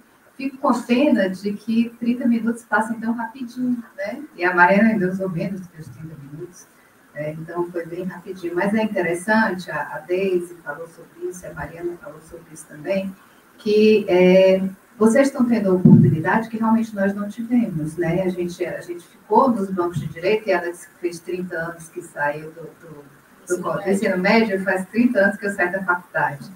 Então, assim, a gente não teve essa oportunidade, né? Na faculdade, a gente só aprendeu a litigar, né? Então, a gente não tinha essa ideia de cultura de paz, né? E isso é tão interessante, né? Isso é democratização. Por quê? Porque é participação imediata, né? Ativa, construção, né? Construção de passar dessa cultura da sentença para essa cultura de uma construção, né, de soluções. Isso é muito interessante, né? Porque só que nem sempre, eu acho que nem sempre todo mundo quer isso, porque quando o juiz decide, a gente tem alguém para culpar, né? E quando eu ajudo a fazer essa construção, eu só posso, a responsabilidade é também minha, é uma responsabilidade compartilhada. Nem todo mundo está preparado para isso, né? Então, mas é interessante que a gente mude, né? Que a gente, né, contribua para mudar esses paradigmas. Para realmente deixar no judiciário, eu não entendo que os meios adequados, eles surgem para desafogar o judiciário. Acho que o objetivo é outro, mas eles desafogam também, né? Então, os processos seriam mais rápidos, as coisas aconteceriam de maneira muito mais interessante, né? Então, eu tenho aqui algumas perguntas, vou ver aqui, o professor Flávio mandou aqui para mim, e aí eu vou começar aqui com a primeira, né? Que uma das duas pode responder, quem se sentir mais à vontade, né? Qual o papel da mediação na promoção da justiça dentro de uma sociedade democrática? Né? A primeira pergunta. Quem vai se voluntariar? A voluntária é a Deise. A voluntária é a Deise. Adoro. Gente, os papéis, né? Eu acho que a gente pode colocar isso no plural. A gente viu aqui as várias frentes de transformação social, né? E os impactos nos vários âmbitos. Eu acho que o primeiro de tudo, né, é a cultura de paz, né, é a mais ampla de todas, é a cultura do diálogo, você se apropriar e se empoderar, né, a Márcia falou muito bem, né, para solucionar seus próprios conflitos. Chamar o feito a ordem, dizer eu sou parte e eu sou responsável. Então, essa autorresponsabilização é muito importante. Ela também é uma quebra de paradigma, porque a gente, na cultura patriarcalista e paternalista, a gente quer sempre que o outro, né, responda por nós. Isso a gente vê muito na mediação, né? A gente explica que o poder de decisão é das partes, mas a todo momento os participantes dizem, doutor, o que a senhora decidir está decidido. Eu digo, mas eu já falei 5 vezes, né? O poder de decisão é de você. Então, eu acho que assim, de forma mais ampla, é isso, né? Trazer a participação social a partir de um protagonismo cidadão, inclusivo, né, de empoderamento, de autoconhecimento, ou seja, uma maturidade, né, que a sociedade precisa para essa autorresponsabilização, né, e que isso impacta no dia a dia, e como a Mariana bem falou, né, dessa desjudicialização, né, que tanto o nosso relatório de justiça em números luta, né, para que haja, e aí esse impacto é sem dúvida o mais importante.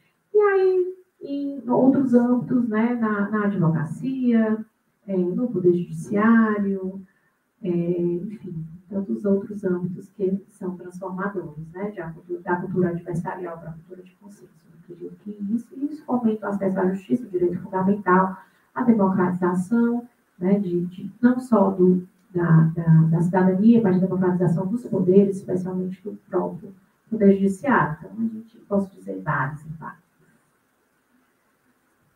A segunda pergunta, como o sistema judicial assegura a aplicação da lei e a proteção dos direitos fundamentais?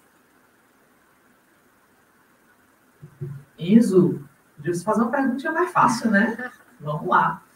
O sistema de justiça, né? Essa pergunta aí, vamos fazer uma tese de doutorado sobre ela. É o seguinte, quando a gente fala de direitos fundamentais, a gente está falando de direitos fundantes, sem os quais você não exerce mais nenhum. Ele é a base de tudo.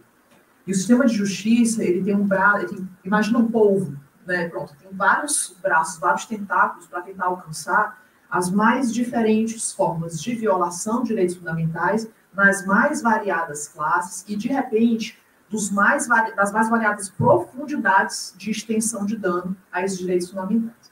O sistema de justiça ele vai funcionar com o Poder Judiciário, de um lado, auxiliares do Poder Judiciário, pela outra ponta.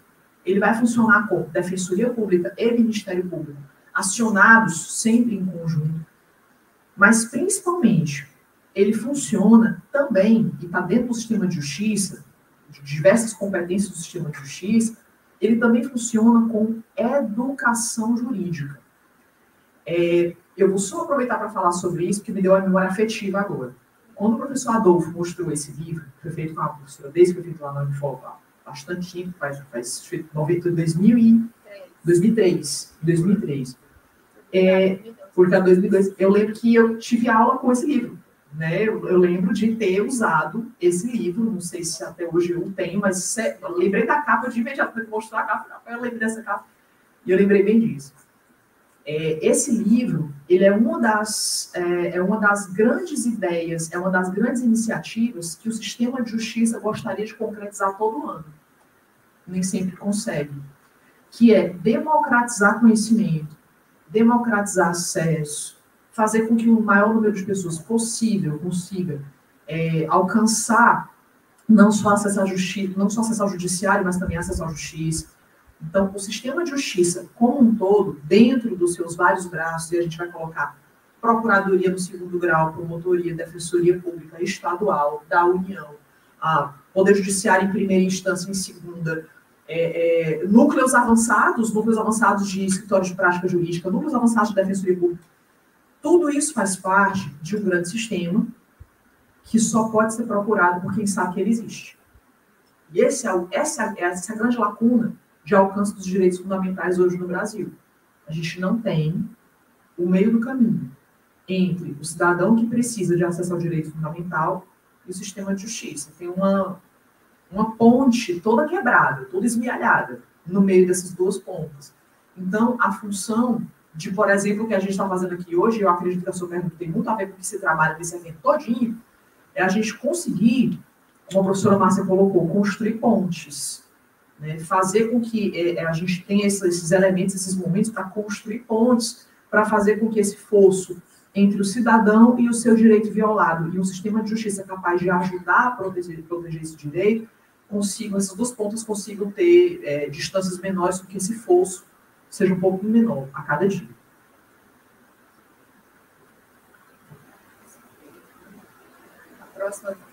A próxima pergunta é do Davi Soares. Qual a efetividade da consensualidade na resolução de conflito e o impacto na diminuição de uma cultura de litigância? Qual a efetividade da consensualidade na resolução de conflito e o impacto na diminuição de uma cultura de litigância? É o propósito mesmo, né? O impacto, eu acho que a gente pode falar do justiça em números, né?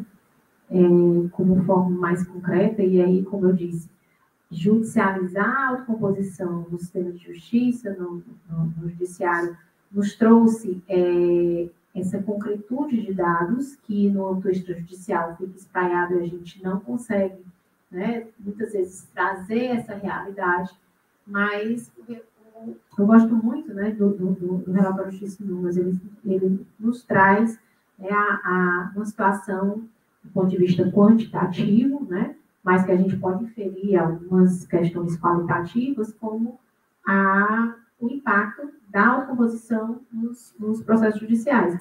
Agora, que impacto, né, em termos de qualidade, é que precisam das outras pesquisas, e aí a gente está nesse ambiente de pesquisa, né, muitas vezes a gente pode pensar nos recortes, né, tipo, na vara de família, como a gente já fez na pesquisa, qual é o grau de efetividade a partir da não revisão, né, por exemplo, de abençoar visita, ou da não execução de conflitos solucionados no ambiente pré-processual, na verdade, era na época no ambiente extrajudicial, que era o MIFOL, né, e no ambiente judicial na vara tal, no recorte de 6 meses. E a gente viu que era mais ou menos o mesmo. Então, aquilo que era feito em termos de acordo no âmbito do judiciário e fora dele, tinha tendência do mesmo cumprimento, tá? Então, a minha hipótese não era essa. A minha hipótese era que, considerando que extrajudicialmente a gente fazia, hoje está mais paritário, mas a gente fazia de forma muito mais cuidadosa e no ambiente muito mais favorável. Eu achava que eu ia no extrajudicial encontrar melhores números, né? Mas a minha hipótese foi, né, furada e aí a realidade foi outra. Enfim, gente, são essas pesquisas que são importantes, né? A gente fazer para identificar em determinada área, em determinado contexto, em determinado local, em determinado tempo, né? Pensar em termos qualitativos, né? Porque quantitativos a gente tem um relatório de números para dizer, né, que sem dúvida nenhuma há um impacto extremamente positivo dessa essência de consensualidade no ambiente judicial que vem reverberar, sem dúvida nenhuma, no ambiente extrajudicial. Até porque é uma construção ainda de cultura, né? E isso leva muito tempo, né? Leva muito tempo para os operadores do direito, né? Para tratar isso, mas também leva um tempo, acho que ainda maior, para a sociedade se acostumar e acreditar e confiar, né? Então, nem sempre. Acho que a gente ainda vai ter um pouquinho de tempo aí para... Né? A próxima é do Cláudio Fontinelli. Entendem que o artigo 57 da Lei 9.099 de 95, possibilidade de homologação do acordo extrajudicial de qualquer natureza ou valor nos juizados, independentemente de termo, teve efetividade? Né? Então, tem maior ali, ó. Entendem que o artigo 57 da Lei 9.099 de 95, possibilidade de homologação de acordo judicial de qualquer natureza ou valor nos juizados, independente de termo, teve efetividade? Bom, efetividade eu vou colocar dentro da sua própria pergunta, tá, Cláudio? Essa pergunta é de processo, é de procedimento. Efetividade para o processo significa eu usei um instrumento adequado para atingir um fim ótimo. Pronto, esse aqui é o conceito mais básico de efetividade no processo. Se eu tenho uma norma específica que prevê a possibilidade de ampliar as hipóteses de acordo extrajudicial de qualquer natureza ou valor no juizado, isso não necessariamente tem a ver com a efetividade. Não necessariamente, porque o fato de eu ampliar o meu rol, o meu espectro de possibilidades para acordo, ou de possibilidades para independente do valor da causa, ou de possibilidades de demandas que serão recepcionadas no âmbito dos juizados especiais, isso não necessariamente impacta em efetividade. Eu não faria essa correlação, vou dizer por quê. Hoje em dia, a gente tem juizados que, infelizmente, não conseguem fazer uma prestação jurisdicional no tempo em que foram imaginados por um excesso de litigiosidade. Por outro lado, a gente tem muitas situações no Poder Judiciário tradicional comum, procedimento comum, que guardam relativa à efetividade, mesmo não sendo reduzidas ao tempo que deveriam ser juizados. Então, eu não faria uma ligação tão direta entre efetividade e ampliação de possibilidades para juizados. Não faria essa correlação. Bom, agradeço às professoras, essa foi a nossa última pergunta, né? Eu agradeço a participação de ambas, né? Acho que concordo com a Mariana e com a Deise, né, de que sempre que a gente tiver oportunidade, a gente tem que conversar sobre isso, pesquisar sobre isso, né? A pergunta aqui que a Deise até tinha respondido antes, né? A gente tem que começar, inclusive, a pensar, né, quais seriam os instrumentos para avaliar, né, essa efetividade, né, porque não é fácil, né, e vai depender, como a gente diz, né, dessa construção, dessa nova cultura, né, da confiabilidade, né, nessas metodologias, né, mas é super importante que a gente esteja aqui, a gente discuta e a gente, né, aprenda, né, e ouça de experiências que tenham sido vitoriosas, experiências que não tenham sido vitoriosas, porque eu acho que na vida a gente nunca perde, né? Ou a gente ganha ou a gente aprende, né? Então, assim, com as experiências não vitoriosas, entre aspas, a gente está aprendendo como fazer, aprendendo. E esse aprender como fazer também, ele é espaço temporalmente delimitado, porque às vezes a forma como a gente aprende a fazer, daqui a algum tempo,